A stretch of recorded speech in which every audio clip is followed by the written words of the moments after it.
here to report my part, which is softening. So water softening is a process that deals with a problem called hard water. Hard water is any type of water that contains more minerals than average tap water.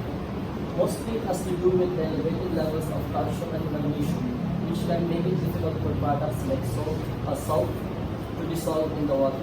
It can also leave hard water stains on bathtubs and clogged pipes. So, why do we need to soften water? One of the primary ways that hard water does is it causes damage to fixtures by the formation of rust and other types of corrosion. Hard water contains calcium deposits which form slime scale in your home. It's important to note that calcium deposits, that is hard water stains, can make regular soap and detergents less effective and make soap stains more prominent. Scaly calcium deposits can become so thick that they can clog pipes and tubes, especially the small ones. This in turn blocks water flow and even water pressure. So water softening processes. Number one is water source. There are three types of water source that can be used for water filling stations. One is brackish water or deep well, which is usually high in minerals and hardness. Number two is surface water like spring water or shallow well, which is high in turbidity and suspended solids.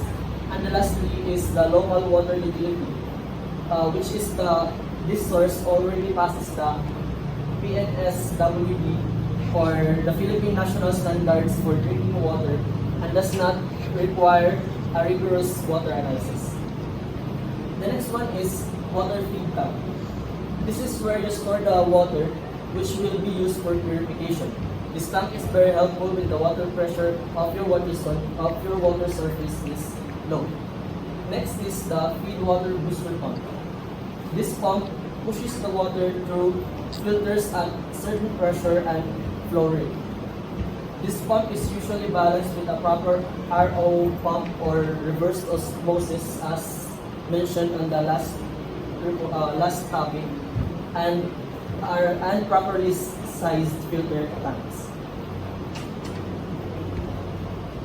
Number 4 is the multimedia filter tank raw water, which is initially treated with silica sand, manganese, and anthracite to remove suspended matter down to 10 to 20 mu size and some organics from the water, which, if left, will cause premature drop off in performance from the RO membranes.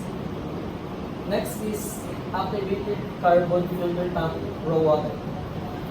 It's treated with granular activated carbon filtration to remove some organics from the water.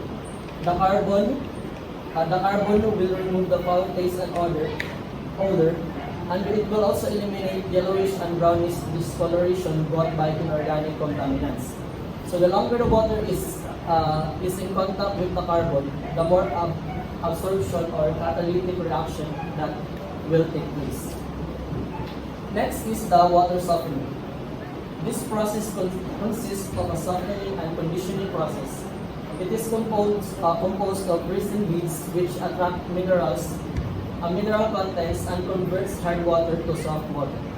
The brain tank or salt compound serves as the storage of the industrial salt for the automatic regeneration of the resins.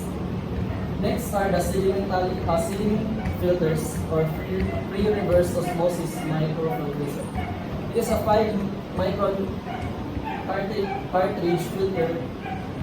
Is used as a safeguard to ensure that any fines or particulates are removed from the water, which would otherwise damage the RO membranes. Next, we have the pre-osmosis pre-treatment. So the raw water is then pumped through the central purification system or the reverse osmosis. RO technology involves using a high pressure pump to force a portion of the feed water through a semi-permeable membrane. The amount of per mint product water produced varies directly with the feed water pressure and the temperature. Next is the product water storage. The product water storage is the tank which stores the RO water, also known as the purified water.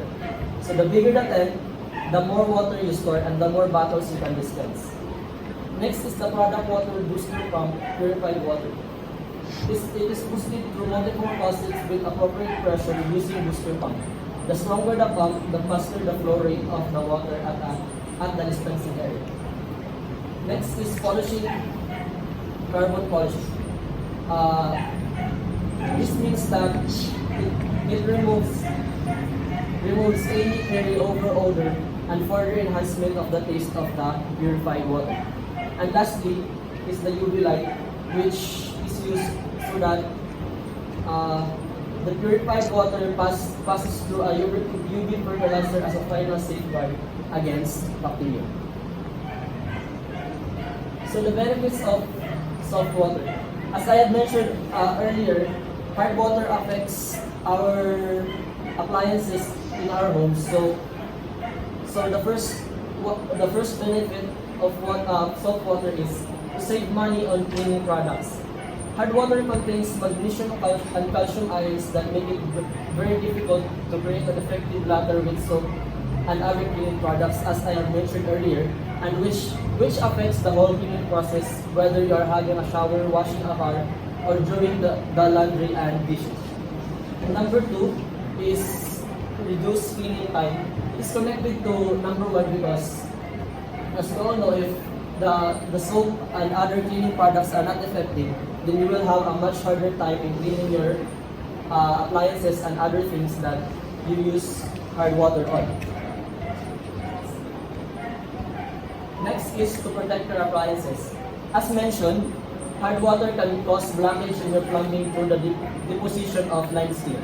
Soft water, by comparison, can provide a long-term remedy to these kinds of deposits. If a water softener is added retrospectively to a property, then gradually the softer water will dissolve scale deposits and remove the problem entirely.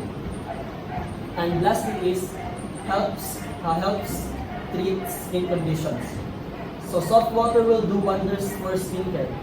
Hard water can exacerbate eczema and other dry skin conditions due to the excessive amount of soap and cleaning products needed to create effective lather for a thorough clean. That will be all from my report.